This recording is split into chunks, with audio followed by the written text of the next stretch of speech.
Hello students, kinematics chapter हम start कर रहे हैं। काइनेमैटिक्स का पहला वीडियो आपके लिए। तो काइनेमैटिक्स होता क्या है? काइनेमैटिक्स मोशन को डील करता है, deals with motion without considering the causes of motion. यानी कोई मोशन अगर हो रहा है तो उसके कॉजेज क्या है उसको डील नहीं करता। सिंपली आप कह सकते हैं कि फोर्सेस को मोशन अपने काइनेमैटिक्स मोशन के डीलिंग में नहीं लाता है। अब सबसे पहले जानिए कि दो चीज़ें, एक रेस्ट और एक मोशन। अगर हम कहते हैं फिजिक्स में कि कोई बॉडी रेस्ट पर है तो वो क्यों रेस्ट पर है, तो वो इसलिए कहते हैं कि if an object does not change its position with respect to time then it is called at rest. For example बहुत सिंपल सा, अगर कोई बुक टेबल पे रखी हुई है then it is at rest. Motion, अब मोशन में क्या है, if an object changes its position with time, यानी टाइम के हिसाब से पोजीशन को चेंज करे तो हम कहते हैं कि बॉडी मोशन में है। For example a running boy, तो ये मोशन का एग्जाम्पल हो गया क्योंकि उसकी पोजीशन लगातार टाइम टू टाइम चेंज होगी। एक और चीज, रेस्ट और मोशन रिलेटिव टर्म्स होता है। रिलेटिव टर्म्स की मतलब हमें बताना होता है किसके ऑब्जेक्ट रेस्पेक्ट में रेस्ट पे। कोई भी ऐसी चीज नहीं होती पूरे यूनिवर्स में जो सबके लिए रेस्ट पर हो और सबके लिए मोशन में हो। तो रेस्ट और मोशन रिलेटिव होते हैं and there is nothing called absolute rest and absolute motion. अब हम मोशन को डील करने जा रहे हैं, मोशन की स्टडी करेंगे काइनेमैटिक्स के अंदर अभी विदाउट फोर्सेस। तो सबसे पहली चीज आपको जाननी है डिस्टेंस, जिसको हम पाथ लेंथ भी कहते हैं। डिस्टेंस होता है length of the path traversed by a particle in going from one point to another. एक पॉइंट से दूसरे पॉइंट तक जाने के लिए जो पाथ कोई बॉडी ट्रेवल करती है उसकी लेंथ।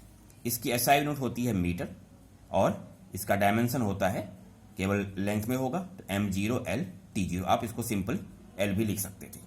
और डिस्टेंस एक स्केलर क्वांटिटी होता है, इसमें डायरेक्शन नहीं होती। आगे आते हैं, सेकंड चीज होती है displacement. Displacement is the length of the shortest path. एक पॉइंट से दूसरे पॉइंट तक जाने के लिए जो शॉर्टेस्ट पाथ बॉडी लेती है उसको हम कहते हैं कि वो उसका डिस्प्लेसमेंट हुआ। इसकी भी एसआई यूनिट मीटर होती है बिकॉज इसमें भी लेंथ ही आता है और डायमेंशन m0 l t0 जैसा कि डिस्टेंस का होता है। लेकिन डिस्प्लेसमेंट एक वेक्टर क्वांटिटी होता है। पीछे मैंने आपको बताया था डिस्टेंस स्केलर क्वांटिटी होता है। अब देखिए ए से बी पॉइंट तक जाने के लिए हमने तीन पाथ डिफरेंट बनाए हैं। तीनों पाथ में देखिए पाथ अलग अलग है तो पाथ लेंथ भी अलग यानी कि डिस्टेंस भी अलग अलग आएगा फॉर थ्री पाथ्स 1, 2 एंड 3। लेकिन अगर ए और B initial and final positions एक हैं तो हर केस में यहां पर डिस्प्लेसमेंट एक ही आएगा क्योंकि डिस्प्लेसमेंट केवल इनिशियल और फाइनल पोजीशंस पे डिपेंड करता है and not on the path, independent of the path. Distance depends on the path. Between two given points distance और डिस्प्लेसमेंट हमें में रिलेशन ये होता है कि distance is always greater than और इक्वल टू डिस्प्लेसमेंट। अगर बॉडी शॉर्टेस्ट पाथ से गई है तो डिस्टेंस और डिस्प्लेसमेंट इक्वल होंगे, अदरवाइज डिस्टेंस ज्यादा होता है एज कंपेयर टू डिस्प्लेसमेंट। अगर बॉडी एक स्ट्रेट लाइन में चलती रही without changing its direction of motion, यानी मोशन की डायरेक्शन उसकी चेंज ना हो, वेलोसिटी की डायरेक्शन उसकी चेंज ना हो, तो डिस्टेंस और डिस्प्लेसमेंट आपस में इक्वल होते हैं, अदरवाइज डिस्टेंस डिस्प्लेसमेंट से ज्यादा होता है। अगली चीज एवरेज स्पीड। एवरेज स्पीड होता है the ratio of total distance travelled and total time taken, it is called average speed. यानी v equals delta S upon delta T. अगर मान लीजिए डेल्टा टी टाइम में डेल्टा एस डिस्टेंस ट्रेवल किया, इसको आप ऐसे दिखा सकते हैं s2 minus s1 upon t2 minus t1। अगर टाइम इंटरवल बड़ा है तो आप इस तरह से भी सॉल्व कर सकते हैं। इसके बाद एवरेज स्पीड के बाद आता है इंस्टेंटेनियस स्पीड। इंस्टेंटेनियस स्पीड ये किसी पर्टिकुलर मोमेंट का होता है, तो it is defined as the rate of change of distance with respect to time. मतलब v equals ds by dt, rate of change of distance derivative form में। ऐसा unit होता है स्पीड का metre per second because distance भी आया time भी आया, और डायमेंशन होगा m0 l t-1। और स्पीड एक स्केलर क्वांटिटी होती है जैसा कि डिस्टेंस स्केलर क्वांटिटी होता है। इसके बाद आता है वेलोसिटी।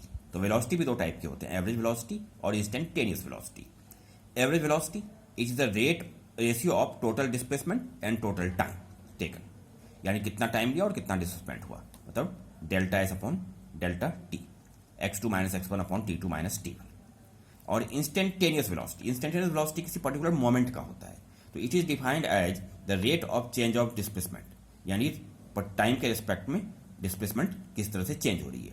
तो v इंस्टेंटेनियस है ये, this is equal to dx upon dt। ये delta x upon delta t limit के फॉर्म में लेते हैं जो कि बाद में derivative form dx upon dt में कन्वर्ट हो जाता है। और वेलोसिटी एक वेक्टर क्वांटिटी होती है। वेलोसिटी की भी ऐसा यूनिट वही होती है जो स्पीड की होती है, मीटर पर सेकेंड, और डायमेंशन भी m0/t-1 होता है। अब एवरेज वेलोसिटी और एवरेज स्पीड के बीच में एक रिलेशन होता है, और इंस्टेंटेनियस वेलोसिटी और इंस्टेंटेनियस स्पीड में एक रिलेशन होता है। तो पहली चीज आपको बता दूं मैं, the magnitude of average velocity may और may not be equal to average speed, जबकि the magnitude of instantaneous velocity is always equal to instantaneous speed. इस रिलेशन को हम आगे आपको कुछ एग्जांपल्स के थ्रू दिखाने जा रहे हैं। पहला क्वेश्चन देखिए, the position of a particle changes with time as x equals t² + 2t - 8। Find the average velocity between t equals 0 to 2 second, इस टाइम इंटरवल में। फाइंड वेलोसिटी यानी इंस्टेंटेनियस निकालना है, कब? t इक्वल्स 0 पे और फिर t इक्वल्स 2 सेकेंड पे। Find average speed for t equals 0 to 2 second, and then find speed यानी instantaneous speed at t equals 0 and 2 second. तो x इक्वल्स t² + 2t - 8 दिया हुआ है। तो जब हम एवरेज की बात करेंगे तो जैसा मैंने कहा था कि ratio of total displacement and total time, तो सबसे पहले t इक्वल्स 0 पे x की पोजीशन निकाल ली। तो ऊपर देखिए t को 0 रखने के बाद आपको पोजीशन आएगा -8 मीटर, और जब t इक्वल्स 2 सेकेंड रखेंगे तो फिर t² है तो 2 का स्क्वायर प्लस 2 × 2 -8 जो कि आ गया 0। तो इनिशियल पोजीशन थी -8 मीटर, फाइनल पोजीशन है 0। एवरेज वेलोसिटी हो गया डिस्प्लेसमेंट यानी final position minus initial position, और time taken 4 metre per second, ये एवरेज वेलोसिटी आई। और जब वेलोसिटी यानी कि इंस्टेंटेनियस की बात हुई किसी पर्टिकुलर मोमेंट की, सबसे पहले हमने dx/dt यानी कि x का डेरिवेटिव ले लिया विद रिस्पेक्ट टू टाइम। तो t² + 2t - 8 का सिंपल डेरिवेटिव होगा 2t + 2। t इक्वल्स 0 पे जब t 0 रखेंगे तो v इक्वल्स आएगा 2 मीटर पर सेकेंड, और जब t इक्वल्स 2 सेकेंड रखेंगे तो आएगा 6 metre per second. Here velocity is positive throughout, so direction of motion does not change. Average speed is equal to magnitude of average velocity. इस case में क्योंकि velocity का direction बिल्कुल भी change नहीं हुआ, डिस्टेंस और डिस्प्लेसमेंट आपस में इक्वल होंगे, तो एवरेज वेलोसिटी और एवरेज स्पीड मैग्नीट्यूड में इक्वल होंगे। तो t इक्वल 0 to 2 सेकेंड में एवरेज स्पीड भी 4 मीटर पर सेकेंड ही आएगी। और इंस्टेंटेनियस का तो मैंने आपको पहले भी कहा था कि इंस्टेंटेनियस वेलोसिटी का मैग्नीट्यूड इंस्टेंटेनियस स्पीड को दिखाता है। तो t इक्वल 0 पर स्पीड होगा इंस्टेंटेनियस 2 मीटर पर सेकेंड, और t इक्वल 2 सेकेंड पे 6 metre per second.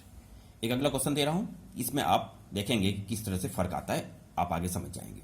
The position of a particle changes with time as x equals 2t² - 12t + 27 in meter.